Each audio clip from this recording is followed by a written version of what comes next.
A shadow stretched across the earth, subtle yet undeniable. Few noticed it, yet the prophets of old had seen its outline centuries before. A quiet divide had formed, not of nations, not of wealth, but of hearts. And in that separation, the destiny of generations trembled. Some walked toward light, others toward darkness, and most remained blind to the rift that had already begun. But what if the signs were clearer than we dared to see? What if the hidden separation was not a story of the past, but a warning etched for our own time? The prophets spoke in visions, their words like whispers in the corridors of eternity. Isaiah, Ezekiel, Jeremiah, each saw echoes of a generation that would choose comfort over conviction, convenience over covenant. They warned of choices invisible to the untrained eye, a drift so subtle it could only be sensed by those attuned to the divine. And yet, in their messages, there was also hope, a promise that the light always waits for those who dare to seek it. In the bustling streets of our cities, the separation is almost imperceptible. It hides behind screens and schedules, behind fleeting pleasures and empty pursuits. But the prophets spoke of more than just outward appearances. They spoke of hearts divided, of souls distracted, of faith that flickered like a candle in the wind. And just as they foresaw, the generations would mirror their warnings. A world of many voices, yet few listening to the eternal call. And maybe that is our own hidden battle. Not a battle fought in armies or courts, but within the chambers of our hearts. The question is not who is right, or who holds power, or who chooses the eternal over the ephemeral. Yet even as separation spreads, the light persists. Ezekiel saw it, a remnant, small yet steadfast, rising from the ashes of compromise.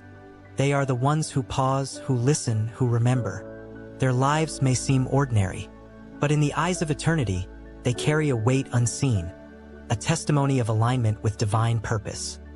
For in every generation, God preserves a remnant, those willing to walk the narrow path when the masses follow the broad way. The prophets often spoke in symbols, a sword, a scroll, a city in ruins, but their meanings were never for destruction alone. They were mirrors to our choices. Jeremiah's lament over Jerusalem was not merely lamentation. It was a warning about devotion misplaced, about priorities inverted. And today, the same lament could echo in homes, in classrooms, in hearts distracted by noise, vanity, and fleeting desires. Notice how subtly the divide takes hold. It is rarely a dramatic event. It begins with indifference to truth, to justice, to compassion. Then comes compromise, a willingness to accept what is easy rather than what is right. And finally, the hidden separation becomes visible. Communities fractured, families strained, souls distanced from God's vision. But the prophets never left the story there. They painted a vision of restoration, of reunion. Isaiah spoke of streams in deserts, of hearts returned to clarity, of blind eyes opened to the glory of the divine. And even in our generation, when despair seems unrelenting, there is the same invitation: to turn, to seek, to stand apart from the drift and step into the light.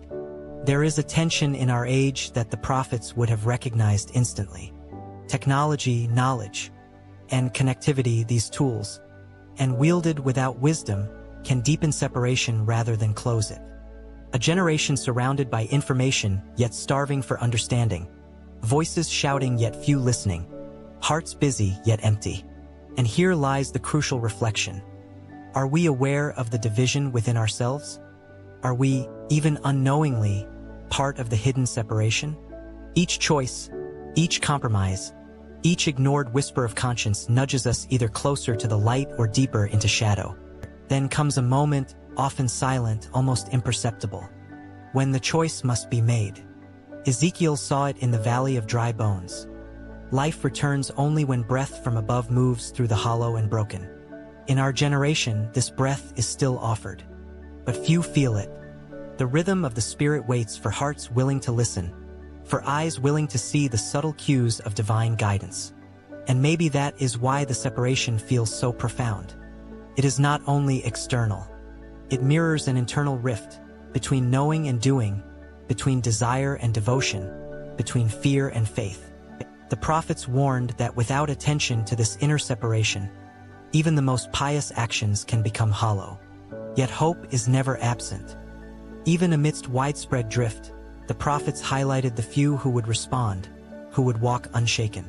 They are scattered, almost invisible, yet their presence changes the course of history in ways unseen by the crowd. Their lives speak louder than sermons. Their choices echo beyond generations. Consider Daniel standing firm in a court of compromise. Consider Esther risking her life for a purpose unseen. Their stories were not written merely to inspire admiration, but to illuminate the path through a generation tempted by conformity. In each, we find a reflection of the eternal truth. Courage aligned with God reshapes what seems inevitable. And then the moment of divine revelation arrives, not always in thunder or earthquake, but often in quiet awakening. The prophets spoke of the Lord moving among the people, separating wheat from chaff, guiding hearts toward purpose. And even now, in the hum of our modern world, that divine movement continues. Those who heed it find clarity, strength, and a sense of destiny beyond the immediate chaos. For those who do not, the hidden separation continues, subtle yet consequential. It is a call ignored, a light bypassed, a life spent drifting. But for those who listen, who discern, who respond, their days become marked with significance, their presence a beacon amidst the shadows. And perhaps the most humbling reflection is this: separation is not final. No generation is beyond the reach of mercy, no heart beyond the possibility of return. The prophets remind us that God's patience stretches across centuries, that restoration remains possible, and that even in the darkest hour, light waits to be embraced. As we look around at this generation, at the choices made and the paths ignored, it is easy to despair. Yet the prophet's vision is not despairing, it is awakening. They call us to awareness, to action, to the courage to step apart from the currents of distraction and align with the eternal. The hidden separation is not only around us, it is within us. And in that recognition lies our calling. The prophets foresaw a generation that could stumble, yet they also foresaw hearts that could rise. Perhaps today, their visions are not warnings of despair, but invitations to awaken, to walk in light, to stand firm in faith, and to remember that even amidst division, God's presence never departs. The choice is ours, quietly, moment by moment, and in each choice, the rift may be bridged, the hidden separation unveiled, and the world transformed by those willing to see.